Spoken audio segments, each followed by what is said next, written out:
बहुत ही निर्मम प्रकार से यशस्वी की जो है वो जान चली गई।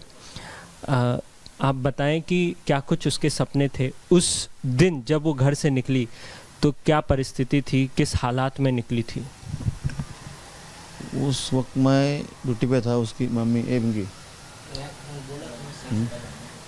आप बोलिए सर, वो घर से गई उसके सहेली को मिलने के बाद, उसके बाद वो घर पे वापस नहीं आई। क्या बोल करके गई थी? सहेली को मिलने जा रही हो। सहेली को मिलने जा रही हूँ। क्या इस दौरान कभी उसने दाऊद शेख का नाम का जिक्र किया था? नहीं, 2:45 बजे उसने उसके एक फ्रेंड को फ़ोन किया था कि मुझे बचाव करके। अच्छा। बचाव करके फ़ोन किया था। मिसिंग में मैंने ये पुलिस को इन्फॉर्मेशन दी थी कि उसने ऐसा कॉल उसके फ्रेंड को किया था। उसके फ्रेंड को कॉल करके पुलिस ने पूछा कि ऐसा जवाब उसने दे। हाँ, जो आरोपी है, बताया जा रहा है कि बहुत निर्मम प्रकार से हत्या की और उसके बॉडी पे बहुत सारे इंजरीज भी है। आप लोगों को कब पता चला इसके बारे में कि ये घटना घटी है? फ्राइडे को रात को 2 बजे मुझे मेरे भाई ने कॉल किया और मतलब हम दोनों उधर देखने के लिए गए, मेरा भाई और मैं। फिर मुझे मालूम चला। क्या दाऊद उसके पहले भी यशस्वी को परेशान करता था? हाँ, 2019 में उसके ऊपर हमने पॉस्को दाखिल किया था, परेशान करता था इसलिए। हरासमेंट करता था? हाँ, हैरेसमेंट। ये आपको एक तरफा प्यार की कहानी लगती है या वो परेशान ही करना चाहता था? क्या कहानी लगती है आपको? सर, इतना मुझे नहीं आइडिया मेरे को। सरकार से आप क्या डिमांड करेंगे, क्योंकि अभी तक आरोपी जो है वो पकड़ा नहीं गया? सरकार ने उसको जल्द से जल्द पकड़ना चाहिए, ये ख्वाहिश है। तो मुंबई से एक बार फिर दरिंदगी की तस्वीर सामने आई है। जो घटना ये जहां पर घटी एक्सप्रेस में था और वो चिल्लाती रही यशस्वी, लेकिन कोई सुनने वाला वहां पर नहीं था, कोई मदद देने वाला नहीं था। जहां पे ये घटना घटी है वहां से हमारे सहयोगी सत्य विजय की रिपोर्ट देखिए। मैं इस समय उरन के उस जगह पे मौजूद हूं जहां पर यशस्वी का शव मिला था। ये जगह है जहां पर यशस्वी का शव मिला था। देख सकते हैं किस तरह से झाड़ियों में फेंका गया था और यहाँ पर 27 को पुलिस को जानकारी मिली। पुलिस तुरंत पहुंची और घटनास्थल पर, और जब शव देखा तो कहीं न कहीं शव का जो हाल था बहुत बुरा हाल था। चेहरे कुचले गए थे, चाकुओं से गोदा गया था। और ये जगह है उरन का, ये जगह जो है 500 मीटर दूर पर ही उरन रेलवे स्टेशन है, बगल में सड़क है। फिर भी जो आरोपी है दाऊद शेख, जो आरोपी है, पुलिस ने बताया है कि वो कितना निर्मम हत्या किया है और यहाँ पे छोड़ा है। ये यही जगह है, बगल से देख सकते हैं कि रोड है और गाड़ियाँ आ रही हैं जा रही हैं, लेकिन दाऊद शेख ने यशस्वी का यहीं पर हत्या करके छोड़ा था। जैसे ही लोगों ने पुलिस को सूचना दी वैसे ही पुलिस पहुंची, उरन पुलिस पहुंची और यहाँ पर जो डेड बॉडी था, डेड बॉडी लेकर हॉस्पिटल गई और वहाँ पर डॉक्टरों ने यशस्वी का मृत घोषित किया। पुलिस इस मामले को लेकर जांच कर रही है। पुलिस अलग अलग जगह पे गई है, 3 टीमें बनाई गई है। एक टीम जो है बंगलुरु गई है जहां पर दाऊद को ढूंढ रही है, लेकिन 3 दिन बीत चुका है, अभी तक आरोपी जो है पकड़ से दूर है। और आरोपी की तलाश एक तरफ लगातार अब टीमें यहां पर कर रही हैं, वहीं बड़ी अपडेट आपको बताएं यशस्वी हत्या मामले को लेकर अब यशस्वी की पोस्टमार्टम रिपोर्ट सामने आ गई है। चाकू से वार कर मौत के घाट उतारा गया, चाकू से हमले की वजह से जान यशस्वी की गई है, यह खुलासा रिपोर्ट के जरिए हो रहा है। तो यशस्वी शिंदे की पोस्टमार्टम रिपोर्ट में आरोपी ने यशस्वी के पेट और पीठ पर जिस तरीके से चाकू मारा था, इसकी वजह से उसकी मौत की वजह बताई जा रही है। चाकू से हमले की वजह से यशस्वी की जान गई। बेरहमी से एक के बाद एक उस पर हमले किए गए थे, कैसे उसका चेहरा पूरी तरह से कुचल दिया गया था, उसके प्राइवेट पार्ट पर पूरी तरह से दाऊद ने कैसी भर्त्सना की थी, ये वो तमाम चीजें हैं जो अब खुलकर सामने आ रही हैं। तो यशस्वी की जो पोस्टमार्टम रिपोर्ट सामने आई उसमें सच भी सामने आ गया है कि किस तरीके से निर्ममता की गई थी। अब इस पर किरीट सोमैया कह रहे हैं कि ये पूरी तरीके से लव जिहाद है और परिवार चाहता है कि कठोर कार्रवाई हो इस पूरे मामले में, क्योंकि जिस तरीके से यशस्वी के पीठ पर पेट पर वार किया गया उसकी वजह से उसकी जान चली गई। अब इस पूरे मामले पर किरीट सोमैया ने लव जिहाद का एंगल जोड़ा है, परिवार कठोर कार्रवाई चाहता है, ये कहा है। सुनवाई फास्ट ट्रैक कोर्ट में हो। ये भी यहाँ पर किरीट सोमैया की तरफ से कहा गया। आपको बता दें कि किरीट सोमैया ने कहा है कि यशश्री शिंदे के परिवार से मिले हैं, परिवार चाहता है कि आरोपी को तुरंत गिरफ्तार किया जाए, सजा दी जाए।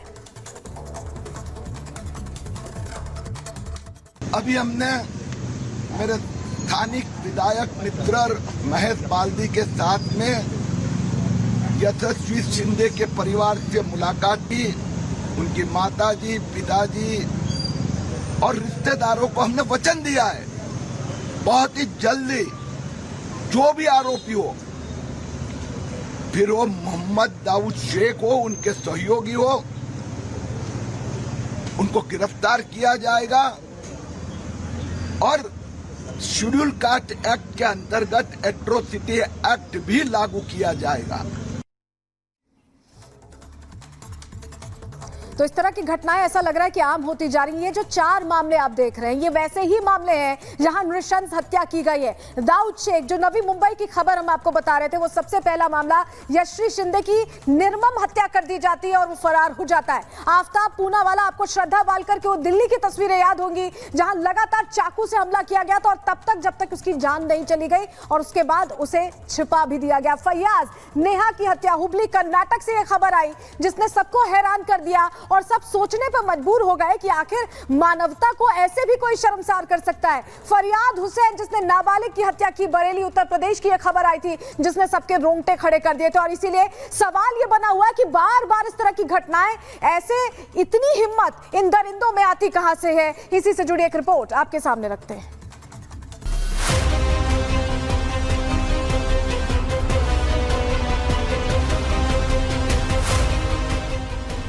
कोई कैसे इतना जल्लाद हो सकता है?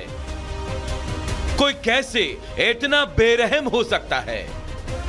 कोई कैसे मोहब्बत के नाम पर लड़की की जिंदगी छीन सकता है?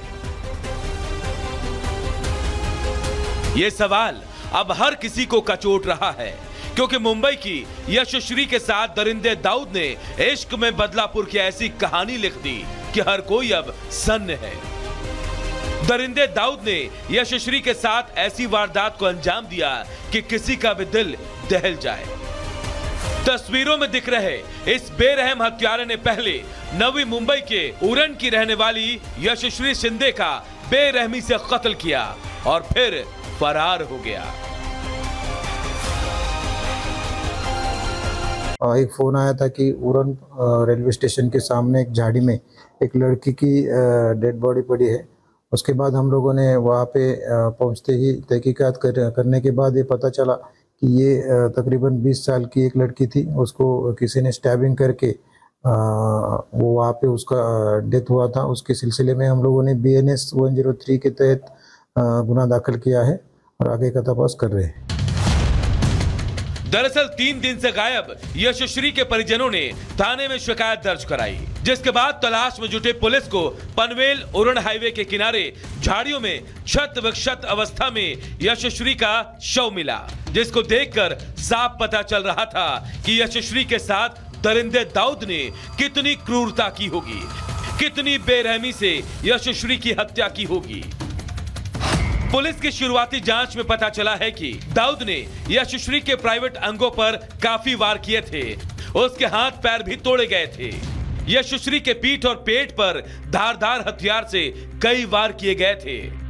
चेहरे को पत्थर से कुचल दिया गया था। सोचिए कितनी बेरहमी से दरिंदे दाऊद शेख ने यशश्री पर वार किए। यशश्री के साथ इतनी क्रूरता की गई कि उसका चेहरा पहचान में नहीं आ रहा था।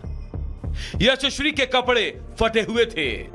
इतना ही नहीं, पोस्टमार्टम रिपोर्ट में जो सामने आया है वो तो और भी रूह कपाने वाला है।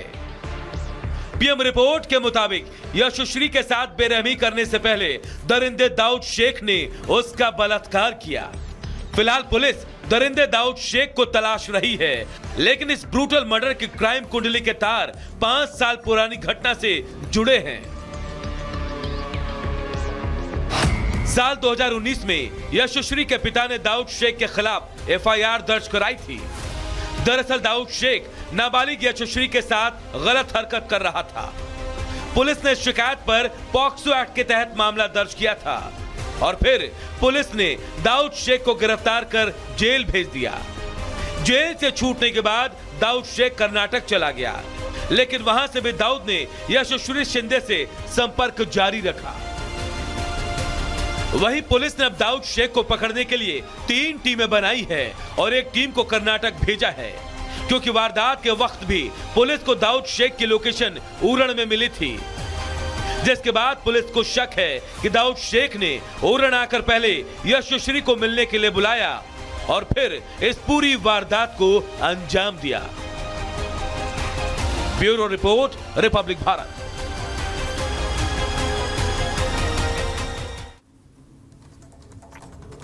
सत्यप्रकाश हमारे सहयोगी इस खबर पर ज्यादा जानकारी के साथ सीधा हमारे साथ इस वक्त जुड़ रहे हैं। सत्यप्रकाश, सवाल यह है कि जिस तरीके से दाऊद ने इस पूरी घटना को अंजाम दिया, उसके बाद आखिर अब वो कहां पर है?